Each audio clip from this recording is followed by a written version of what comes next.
We are back live. Thank you for joining us. So if we have over 36,000 Americans die every year from the regular run-of-the-mill flu, out of nowhere comes this engineered super flu. Doesn't have super bad kill rates. It just spreads super fast. And they say it could potentially mutate into the mega death. I mean, if 40 million were killed by the 1918 Spanish flu, different headlines say this could kill hundreds of millions, even billions. I don't know if that's true. All we know is the World Health Organization, just calmly out in the open, admits that governments are releasing flu viruses on purpose. Now, remember what happened in trials in Europe just this year. A whole bunch of homeless people were killed in flu trials, and people have gone to jail for that, but not the pharmaceutical companies that hired city officials to administer it to homeless. In fact, let's just do that for people watching and listening in case they doubt. Just search engine, homeless die in flu trials. And they gave it to 100 at one clinic, and 23 died.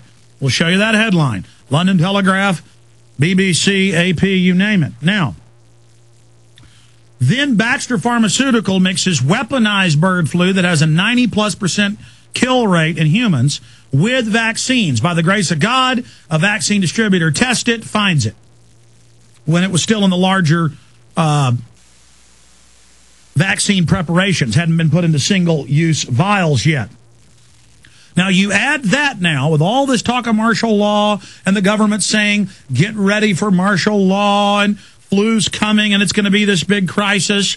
And suddenly you have Congressman Brown and Congressman Paul and former Republican leader Dick Armey is in the Dallas Morning News 2 weeks ago saying they may use the flu as a controlled crisis, a staged crisis, to pass health care reform. And then you have this, Bloomberg today. Obama may need sense of crisis to revive health care overhaul. President Barack Obama returns to Washington next week in search of one thing that can revive his health care overhaul, a sense of crisis. And guess what? That sense of crisis could be the flu. Facing polls showing a drop in his approval, diminished support from independents, factors within his own Democratic Party and factions, and a united Republican opposition, Obama must recapture the sense of urgency that led to the passage of the economic rescue package in February, analysts said. And they say, what is that crisis going to be?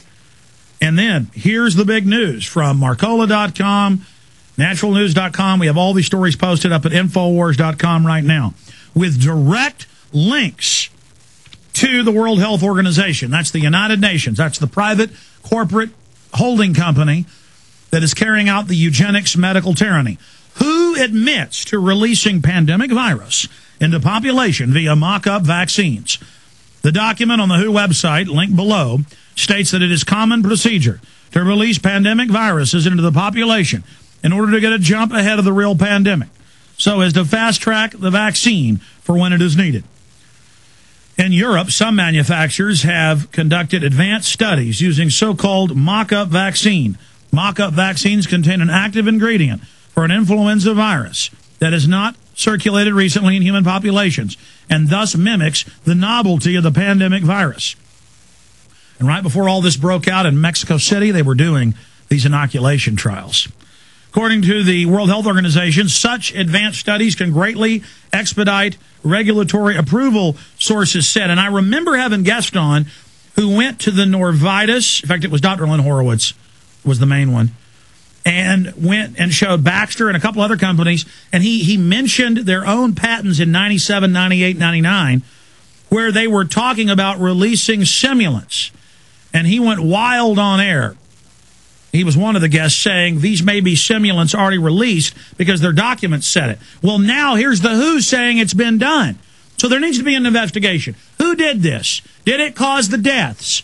What's in the vaccine? I mean, folks, this is staring you in the face.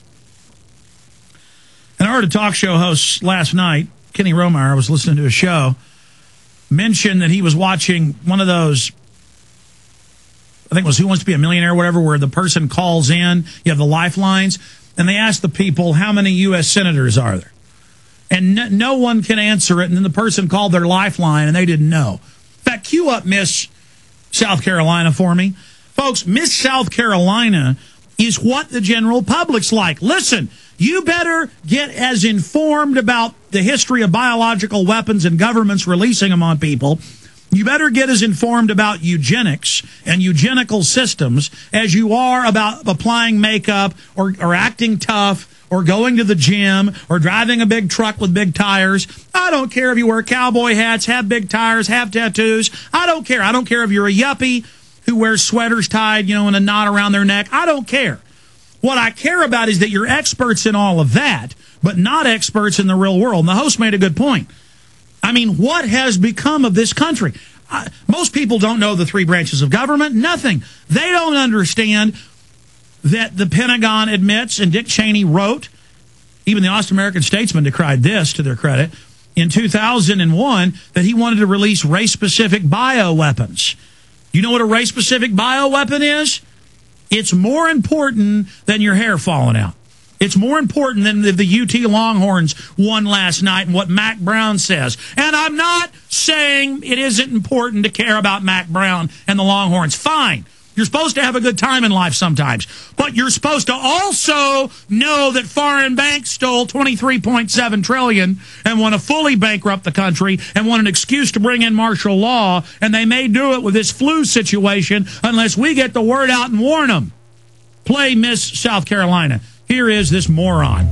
Recent polls have shown a fifth of Americans can't locate the U.S. on a world map. Why do you think this is?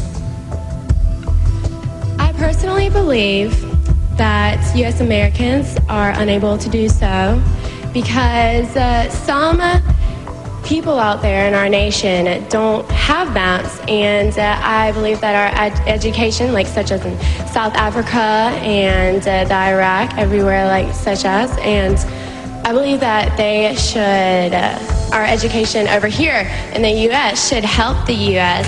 or should help South Africa and should help the Iraq and the Asian countries, so we will be able to build up our future for our children. Thank you very much, South Carolina. And you watch those shows, maybe 60% of those women are just like that. They don't know what planet they're on. They're all obsessed with their lips and their skin instead of walking out at night and going, last night I walked outside at 9 o'clock outside the studio, giant red moon right on the horizon. I was just stunned by the beauty of the universe and the clouds and just everything. And meanwhile, most people are looking down in the dirt. They're insecure. Madison Avenue's made them feel like they're worthless.